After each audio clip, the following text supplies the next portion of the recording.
کہ سب سے پہلے بات یہ ہے کہ اس وقت پورا پنجاب میں کسان رول رہے ہیں. ان کی جو گندم کی فصل ہے وہ ان کے پاس پڑی ہوئی ہے. پنجاب کے کسانوں کا سارا دار و مدار جو ہے نا، اس کی پوری سال کا خرچہ، اس کی تمام تقریبات، اس کی غمی خوشی اس گندم کے ساتھ یا گنے کے ساتھ ہوتی ہے. اور وہ دونوں اس وقت اس برے حال میں زندگی اور موت کی جنگ لڑ رہے ہیں کہ یہاں ہماری ٹک ٹاکر چیف منسٹر، ابھی ہم دیکھ رہے تھے کہ وہ ایک قسم کی یونیفارم پہنی ہوئی تھی، وردی پہنی ہوئی تھی اور ڈرامہ بازی کر رہی ہے. اس کی جگہ ضرورت اس کی ہے کہ وہ کسانوں کے ساتھ کڑی ہو. نمبر 1 ہم مطالبہ کرتے ہیں یہ پورا جو ہمارے یہاں ہمارے MNAs ہیں مطالبہ کرتے ہیں کہ جتنا بھی کسان کے پاس اس وقت مال پڑا ہوا ہے، گندم پڑا ہوا ہے، اس کو کسانوں کے ساتھ نیگوسیشن کی بنیاد پہ ریٹ کا تعین کر کے ان کو خریدا جائے اور اس 3900 جو سپورٹ پرائز کی ہے 3900 اسی پہ خریدی جائے. یہ ٹک ٹاک کرنا اور یہ شوشہ کرنا چھوڑے. اور دوسری بات یہ ہے کہ تم ذمہ دار ہو. پرائم منسٹر بھی اس وقت تمہارا نامینیٹڈ تھا، اور جو ایک دوسرے پر الزامات لگا رہے ہو. میں ایک بات بالکل کلیئر کروں، اس ایشو کو مرنے نہیں دیں گے. پنجاب پر کا ابھی ہماری بات ہوئی ہے سرگودا MNA سے، گجرانوالا سے بھی ہوئی ہے اور جنگوالا سے بھی ہوئی ہے. ہم جائیں گے، اپنے کسانوں کے ساتھ کھڑے ہوں گے. اچھا، دوسرا ایشو گنے کا ہے. اچھا، اس وقت جو گنے کے کاشتکار ہیں وہ بھی رول لڑے ہیں.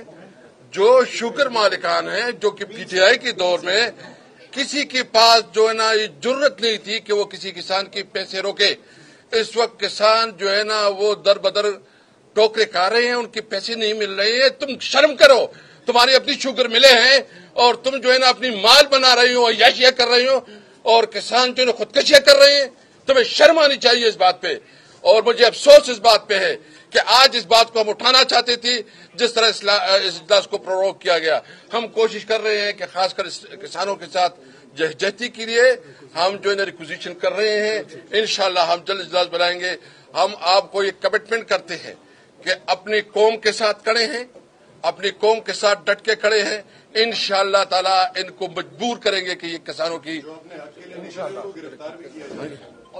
اچھا، دوسری بات جو ہے نا ایک اور ایشو میں کرنا چاہتا ہوں، پھر اس کے بعد جو ہے نا میں باقی اس کو اچھے صاحب بات کریں گے یا گوہر صاحب بات کریں گے. جو ڈرون اٹیک ہوا ہے وزیرستان میں، جس میں 5 بچے، خواتین اور ہمارے لوگ شہید ہوئے ہیں، 2-3-4 سال کے. میں اس کی مذمت بھی کرتا ہوں اور میں فارن آفس سے اور وزیر دفاع سے پوچھنا چاہتا ہوں کہ کیا انہوں نے کوئی احتجاج رجسٹرڈ کیا ہے کہ نہیں کیا ہے. اگر انہوں نے احتجاج رجسٹرڈ نہیں کیا، یہ ہماری ساورنٹی کے اوپر حملہ ہے. ہم ایک آزاد قوم ہے، ایک آزاد قوم کی حیثیت سے ہم کسی کو اجازت نہیں دیتے کہ ہماری ساورنٹی کو اور ہماری آزادی کو وہ ملیا میٹ کرے. ایک عزت دار قوم کی حیثیت سے، ایک بہادر قوم کی حیثیت سے ہم یہ یقین رکھتے ہیں کہ ہماری سرحدوں کا کوئی خلاف ورزی نہ کرے. میں جو انہوں نے کچھ پیسے دیے ہیں، بھائی پیسوں سے نہیں، ان کا خون مطالبہ کرتا ہے کہ ان کی جو شہادت ہوئی ہے ان کے لیے آپ کم از کم کچھ بھی نہیں کر سکتے. جانچ کرے اور جو رسپانسبل ہے اس کے خلاف عالمی فور پہ بات اٹھائے.